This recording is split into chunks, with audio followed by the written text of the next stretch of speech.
Hello everyone, मैं हूं सूर्या कौशल और सबसे पहले तो मैं आप सभी का धन्यवाद करना चाहता हूं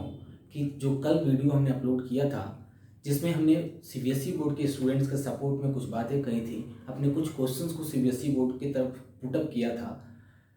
तो आप सभी का उस वीडियो पे काफ़ी सारा प्यार मिला, काफ़ी सारा कमेंट मिला। इस चीज़ के लिए मैं धन्यवाद देता हूँ आप सभी को। और आज मैं आपके लिए लेकर के आया हूँ वह वीडियो जो सीबीएसई ने बच्चों के लिए गाइडलाइन में जारी किया है।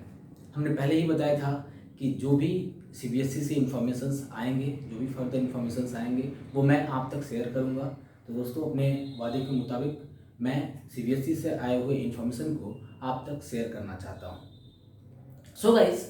अभी आप सभी देख रहे हैं कि जो भी सीबीएसई के रिजल्ट्स आए हुए हैं उसमें क्लास 10th और 12th के रिजल्ट्स हैं, जिनमें बच्चों में काफ़ी सारी खलबली मची हुई है। बच्चे काफ़ी परेशान हैं, कुछ बच्चे बहुत ज़्यादा खुश हैं। मतलब जिन बच्चों का रिजल्ट ख़राब हो गया है वो बच्चे काफ़ी ज़्यादा परेशान हैं। सो फ्रेंड्स, अब री एग्जामिनेशन का फॉर्म फिलअप होना शुरू होने वाला है। हो सकता है कि कल 6 अगस्त से री एग्जामिनेशन का फॉर्म फिलअप होना शुरू हो जाए। मैं भी देखिए लिंक शेयर करने वाली है सीबीएसई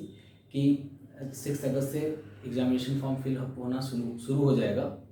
और जो आपका एग्जामिनेशन डेट है वो 15 अगस्त के बाद उसका डेट पड़ेगा। और 15 अगस्त से लेकर 15 सितंबर तक के बीच में सारे के सारे आपके एग्जामिनेशन हो जाएंगे।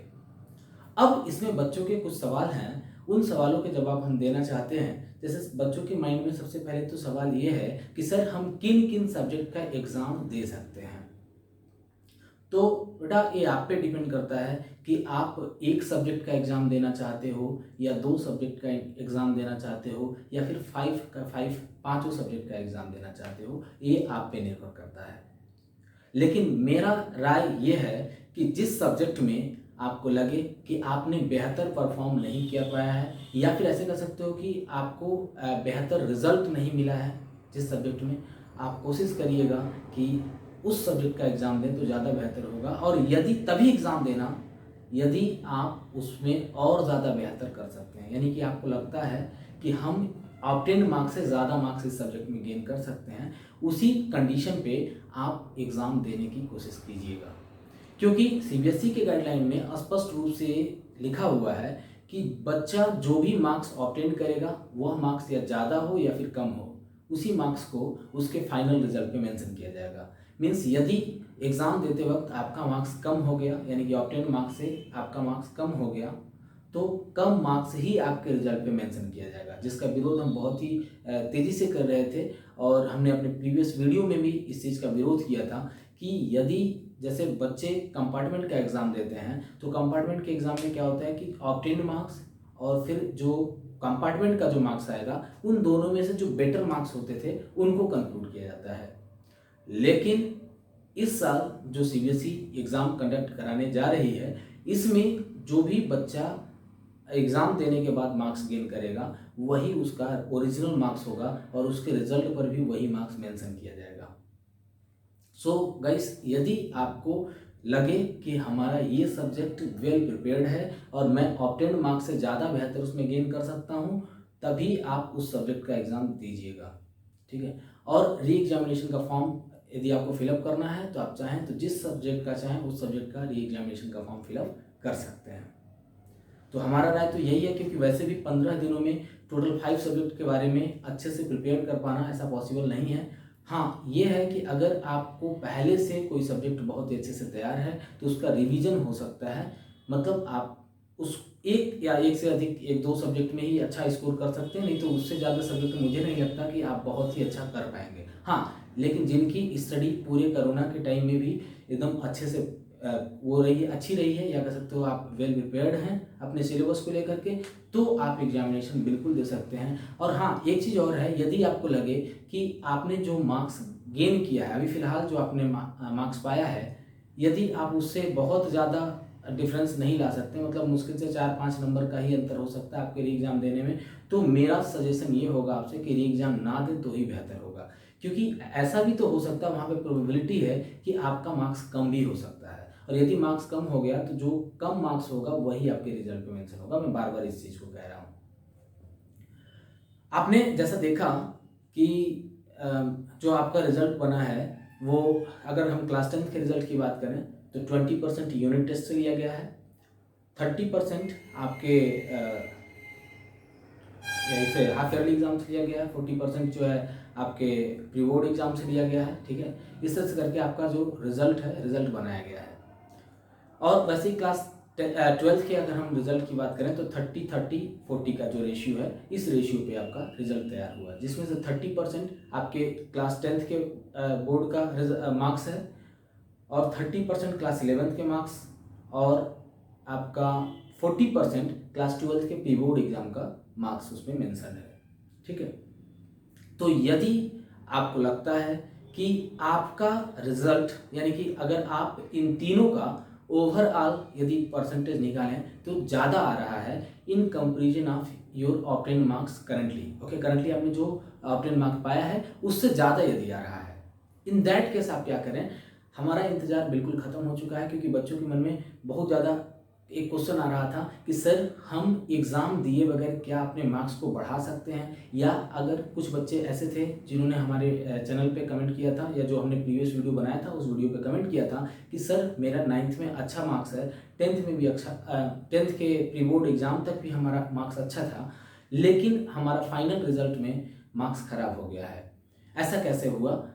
तो उन बच्चों की इंतज़ार का टाइम बिल्कुल ख़त्म हो चुका है। उन बच्चों के लिए एक डिस्प्यूट कमेटी की गठन की गई है। आपका जो हमारे पहले वाले वीडियो पे जो प्यार मिला था उसका तहे दिल से आभार है, और यकीनन देखिए बच्चों की सुनवाई हो रही है और बच्चों के न्याय के लिए डिस्प्यूट कमेटी की गठन की जा रही है।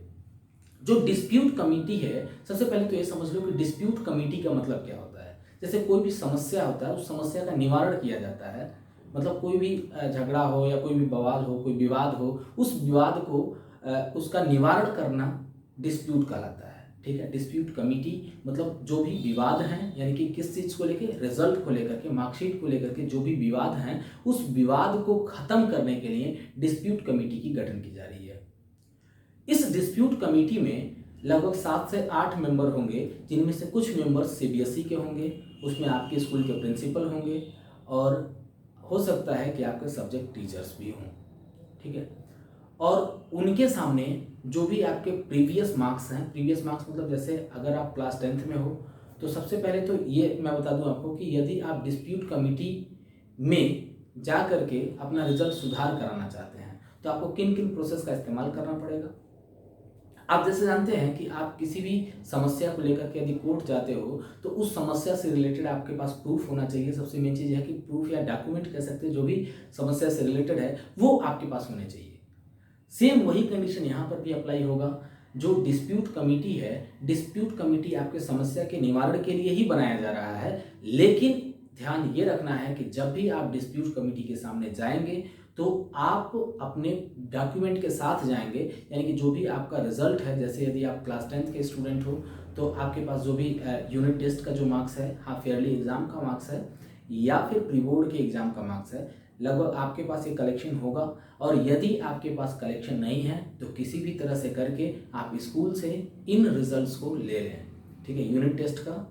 मार्कशीट हो गया, दूसरा आपके हाफ ईयरली एग्जाम का मार्कशीट और तीसरा प्री बोर्ड के एग्जाम का मार्कशीट, इन तीनों मार्कशीट को आप ले लें ताकि ये डॉक्यूमेंट आपके डिस्प्यूट कमेटी में शो करने में काम आएंगे। क्योंकि आप ऐसे ही चले जाएं कहीं पे किसी समस्या के निवारण के लिए तो पहली बात तो आपकी समस्या को मेंशन ही नहीं किया जाएगा, कंसिडर ही नहीं किया जाएगा, क्योंकि आपके पास प्रॉपर डॉक्यूमेंट होना चाहिए, प्रूफ होना चाहिए कि हाँ ये जेन्युइन है। ठीक है, तो जब भी आप डिस्प्यूट कमेटी में जाएंगे, डिस्प्यूट कमेटी में जाते वक्त आपके पास पूरे ये सारे के सारे डॉक्यूमेंट, अभी जो मैंने बताया क्लास 10th के लिए जो हमने बताया, उनके पास इतने डॉक्यूमेंट होने चाहिए। जो क्लास 12th के जो बच्चे हैं, क्लास 12th के बच्चे जो जिनको लगता है कि वो क्लास 10th में अच्छा स्कोर किए थे, क्लास 11th में भी अच्छा स्कोर किए थे और क्लास 12th में भी अच्छा स्कोर कर सकते थे, मतलब प्री बोर्ड के एग्जाम में उन्होंने अच्छा स्कोर किया था, उन बच्चों के लिए मैं बता दूं कि वो बच्चे भी इन तीनों का मार्कशीट लेकर के ही जाएंगे डिस्प्यूट कमेटी में एज ए डॉक्यूमेंट, जिसमें आप क्लास 10th का मार्कशीट लेके जा सकते हैं, क्लास 11th का जो आपको मार्कशीट मिला उस मार्कशीट को लेके जा सकते हैं। बहुत सारे बच्चे होंगे जो क्लास 11th की मार्कशीट नहीं लिए होंगे, तो उन बच्चों से मैं बता दूं कि आप जल्द से जल्द स्कूल से किसी तरह करके क्लास 11th का मार्कशीट मंगा लो। तो क्लास 11th का मार्कशीट भी लेके जाना है और साथ साथ क्लास 12th का जो प्री बोर्ड एग्जाम का जो मार्कशीट है, यदि आपने ले लिया है तो अच्छी बात है, अगर नहीं लिया तो उसे स्कूल से निकलवाएं। ठीक है। इन तीनों को रखें एज ए डॉक्यूमेंट, और जैसे ही डिस्प्यूट कमेटी की गठन होगी तो उससे पहले, डिस्प्यूट कमेटी में जाने से पहले आपको ऑनलाइन फॉर्म फिलअप करना पड़ेगा, ठीक है, डिस्प्यूट कमेटी के लिए, कि हाँ आप एग्ज़ाम नहीं देना चाहते हैं, डिस्प्यूट सेटलमेंट से ही आप अपने मार्क्स को बढ़ाना चाहते हैं या आपके साथ नाइंसाफ़ी हुई है, ठीक है। तो जैसे आप फॉर्म फिलअप करेंगे, फॉर्म फिलअप करने के बाद में जो भी डेट मिलेगा आपको, उस डेट को आप अपने स्कूल में जाएंगे, स्कूल में जाकर के वहाँ पे संपर्क करेंगे, क्योंकि जो कमेटी है वो आपके स्कूल पर ही रहेगी,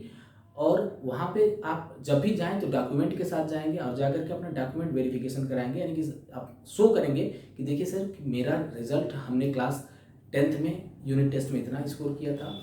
हाफ ईयरली में हमने इतना स्कोर किया था, और एनुअल एग्जाम में या कह सकते प्री बोर्ड के एग्जामिनेशन में हमने इतना मार्क्स स्कोर किया था, लेकिन उसके बावजूद हमारा रिजल्ट कम आया है, तो आपकी समस्या को श्योरली कंसिडर किया जाएगा, ठीक है। और वैसे ही क्लास 12th के जो बच्चे हैं वो भी, जब भी आप अपने मार्क्स को सुधार कराने के लिए यदि स्कूल में जाते हैं, डिस्प्यूट कमेटी के सामने जाते हैं, तो उस टाइम आपके पास क्लास 10th के, क्लास 11th के और क्लास 12th के प्री बोर्ड का जो मार्कशीट है वो होना चाहिए, और क्लास 10th का बोर्ड का मार्कशीट जो है वो होना चाहिए, ताकि आप एक प्रूफ उनके सामने पेश कर सकें। और एक और भी चीज़ें हैं जिसका हम बहुत ही गहरा विरोध कर रहे हैं, कि जो भी स्कूल की जो मार्किंग हुई है उनके प्रीवियस 3 ईयर्स के, मतलब स्कूल का जो परफॉर्मेंस है, ठीक है, स्कूल का ओवरऑल जो परफॉर्मेंस है उसमें से 3 ईयर के, प्रीवियस 3 ईयर्स के बेटर परफॉर्मेंस को लिया गया है। तो एक बार फिर से मैं इस चीज़ की कड़ी निंदा करता हूँ कि किसी स्कूल का हो सकता है कि प्रीवियस परफॉर्मेंस खराब हो, तो आप प्रीवियस परफॉर्मेंस खराब होने के बेसिस पर किसी बच्चे का एनालिसिस नहीं कर सकते हैं, क्योंकि उस बच्चे का प्रीवियस ईयर के मार्कशीट से या रिजल्ट से कोई भी लेना देना नहीं है।